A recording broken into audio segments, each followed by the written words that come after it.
Sorry, squat gym, and let's go ahead and rank all of the theatrically released Spider-Man films. So there are Spider-Man from 2002, Spider-Man 2, Spider-Man 3, The Amazing Spider-Man, The Amazing Spider-Man 2, Spider-Man Homecoming, Spider-Man Into the Spider-Verse, Venom, and Spider-Man Far From Home.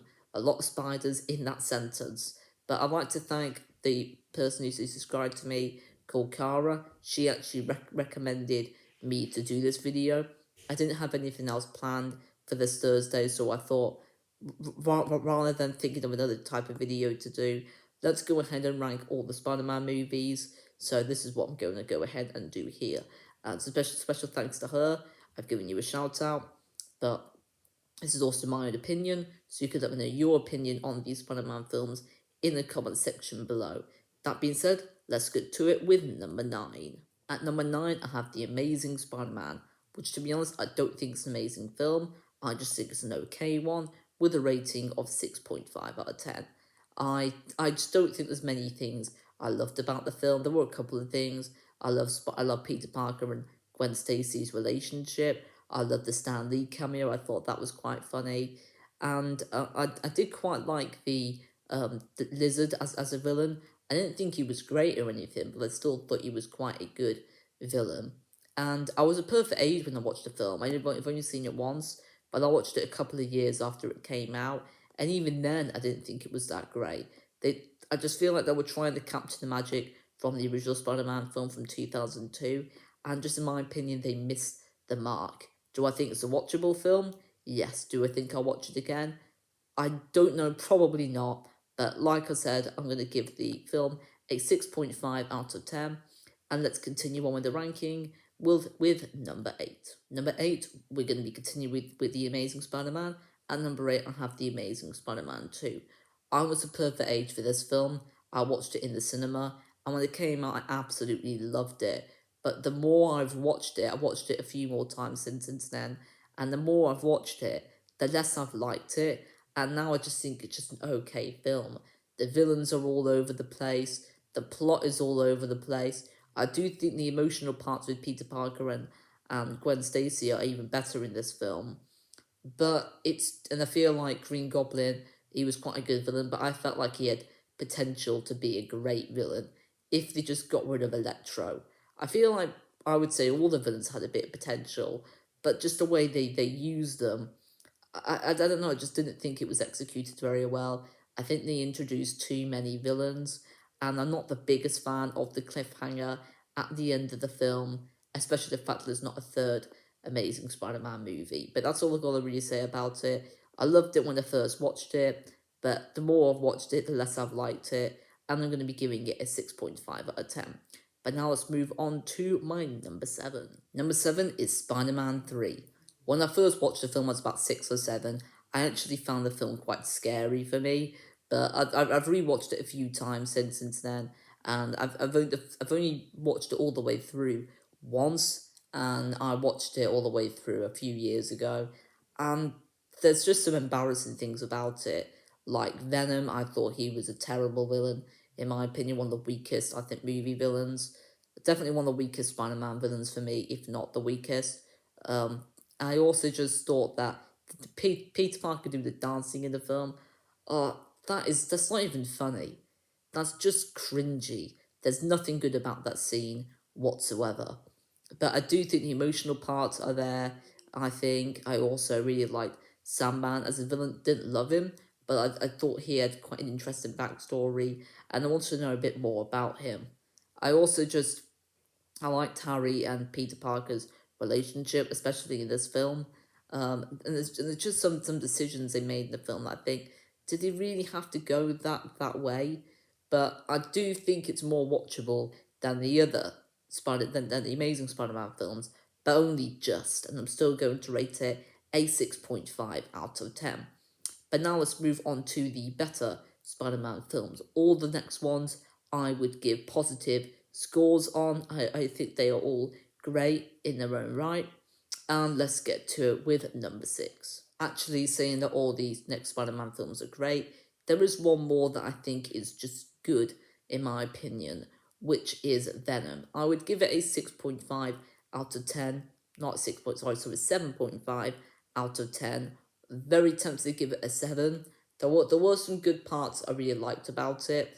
I liked the story, I liked some of the characters in the film. I probably would give it a 7.5, but I loved Venom and um, what was Tom Hardy's character in the film? I can't remember what his name is. Eddie Brock. I loved their relationship together. I thought that was my favorite part of the film. I thought the ending could have been done better. I thought the villain wasn't anything that interesting. So this film, I'm really umming and ahhing about whether to give it a 7 and a 7.5. But I don't know, should I give it a 7.5? No, gonna go ahead and give it a 7 out of 10. But I do feel like it's very, very close to a 7.5. Maybe if I rewatch it, I might give it a 7.5. But there were quite a few things I think could have been done better. So yeah, at the moment I'm going to stick with a 7 out of 10. But I'm trying to think what else there really is to mention about it.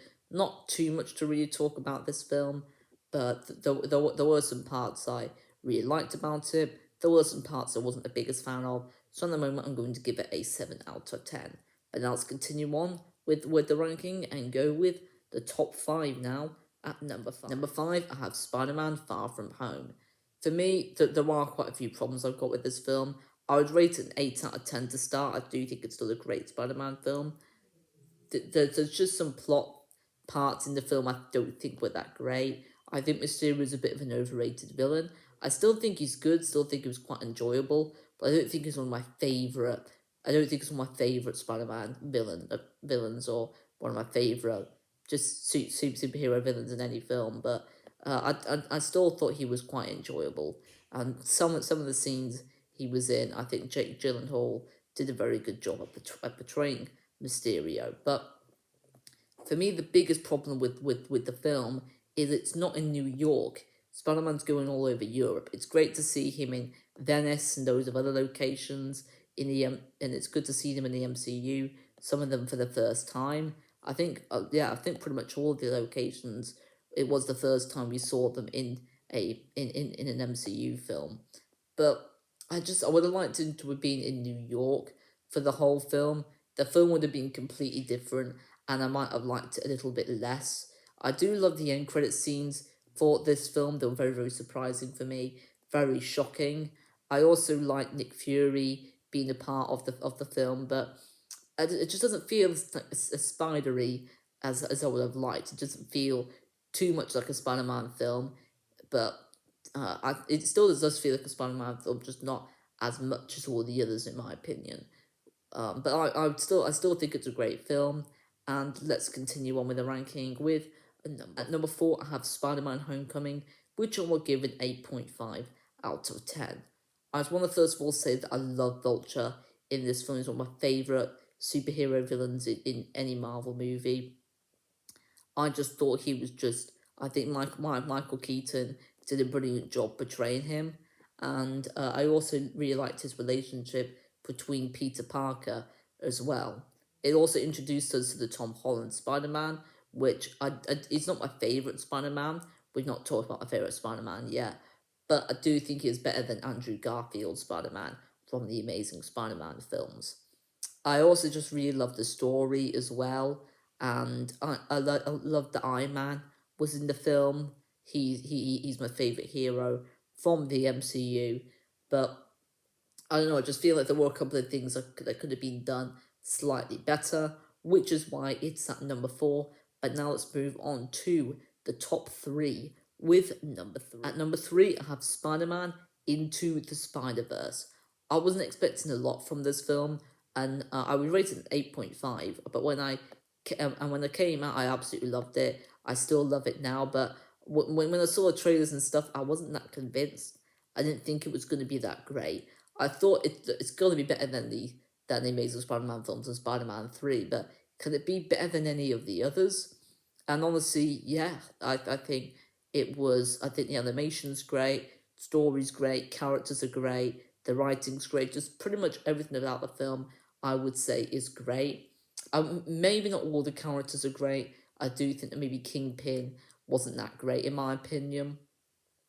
I also just think the music in the film was great.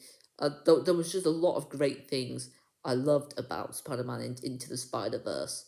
But I don't think it's a perfect animated film. I might go ahead and give it a 9 out of 10. I've only watched it all the way through once, so maybe the more I rewatch it, the more I love it. But I would highly recommend it whether you're an animation fan, superhero fan, Spider-Man fan. I would recommend it for lots of different people. But but now let's move on to my number 2 in the Spider-Man ranking. We're very close to number 1. Now, number 2 can either be Spider-Man from 2002 or Spider-Man 2. But my number 2 is Spider-Man 2. I love Spider-Man 2. I think the villain with Dr. Octopus is fantastic. I think the story is fantastic. I wouldn't say perfect, and that's probably why I'm not giving it a 10 out of 10. I'd still give it a 9. Still think it's an amazing film. I thought the writing was great. The acting was great. I feel like just everything about, I think, that compared to the first Spider-Man film, I think the stakes are a lot higher. But I just think the first film for me, there's just something magical about it. And there is something magical about this film, just not as much, in my opinion. I think the train sequence in Spider-Man 2, though, is absolutely amazing.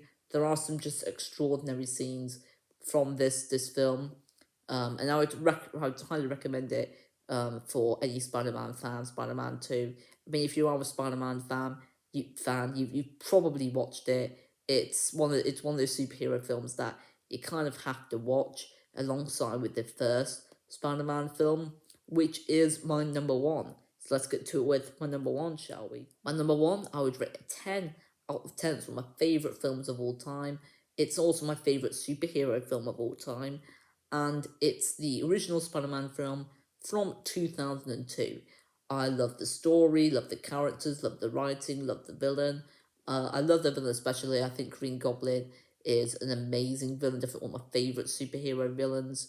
I do think that Vulture is probably my favourite Spider-Man villain, although I did love Dr. Octopus and Green Goblin. It's between those three for the villains. But I might do other Spider-Man rankings. I might do one for the villains. I might do one for maybe some of the final fight scenes in the Spider-Man films. We'll just have to wait and see. But I just think this film is the perfect origin story, the perfect superhero film. You've got to watch it, even if you're not a big superhero fan. You've got to watch the original Spider-Man. You won't regret it. It's one of my favorite films of all time. And like I said at the beginning of this, of number 1, I would rate it a 10 out of 10.